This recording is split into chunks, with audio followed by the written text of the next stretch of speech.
wa na'udhu billahi min shururi anfusina wa min sayyiati a'malina. Amma ba'd.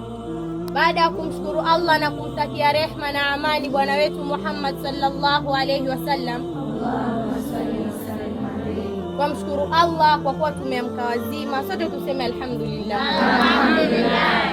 Haya, mada yangu ya leo ningependa kuwakumbusha kuhusu kiyama na pia dalili zake. Kiyama, tuambiwa Allah ameapa katika Qur'ani akasema, la uqsimu biyaumil qiyama, na hapa na hiyo siku ya kiyama. Kwa hiyo tuamini kuwa ipo siku dunia itaisha. Kuna mbili, kuna zile maina zile ndogo, alafu kuna meja zile kubwa ambazo sasa wajua, yani hii ikitokea kiyama kishafika. Hizo ndogo ndogo nyingi zinitokea, yani zipo tayari, nyingi zafanyika, lakini kuna hizi kubwa ambazo bado hazijaanza kujitokeza. Kama moja, tuambiwa jua litatoka kutoka west liende east, litatoka magharibi liende mashariki. We huogopi? Huogopi? Waambiwa wewe kama mwanadamu hapo, waambiwa ikifika, yani Jumatatu ikianza, wafaa uwe na wasiwasi, alafu ujibidishe sana kufanya mambo mema, maana tuambiwa kiyama kiko siku ya Ijumaa, kitakuwa siku ya Ijumaa. Kwa hiyo mujitahidi kufanya mambo mema, angalau basi wasema labda Ijumaa hii kiyama kitakuwa kishafika, mimi najua nitakuwa ninafanya mambo haya, mambo ambayo yamempendeza Allah. Dalili nyingine, waambiwa tarumbeta litapigwa na Israfil, malaika huyo wa kupiga ile tarumbeta. Wale wote ambao labda watakuwa wako hai watakufa, alafu wafufuke tena.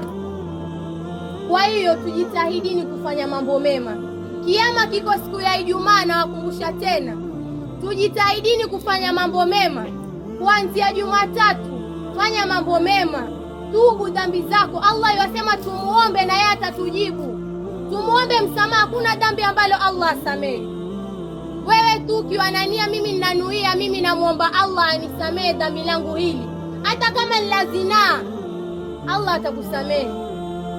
Alafu huko siku ya kiyama sasa, kuna pale kwa kuganywa vitabu, waambua kuna wale ambao Allah atawapa vitabu vao kwa mkono wa kulia, kuna wale wengine watapewa vitabu vao kwa mkono wa kushoto, na kuna wale wengine ambao Allah hatataka kuangalia, atawapa na nyuma. Subhanallah. Tujitahidini tusiwe miongoni mwa wale ambao Allah atatupa vitabu vyetu kwa nyuma ama na mkono wa kushoto. Usijiingize pia katika ushirikina. Subhanallah, kumshirikisha Allah. Waambua mako yakupa yaitwaje hirizi, wakwambia funga ino mkinga, hiyo haifai. Mtu alindwa na Allah, walindwa na Mwenyezi Mungu. Kwa hiyo tujitahidini kufanya mambo mema ya kumfurahisha Allah, ya kumpendeza Allah. Kusengenya tuache, tusije tukapewa nyama ya maiti tukala, maana hata tukapewa hivi sahi hawezi kula, lakini bado tunataka tuseme tuamwona yule, haifai. Tufanyeni mambo mema. Hatujui kiyama kitakuwa siku gani, lakini ni Ijumaa. Tujitahidini kufanya mambo mema. Wa assalamu alaikum wa rahmatullahi wa barakatuh. Wa alaikum salam.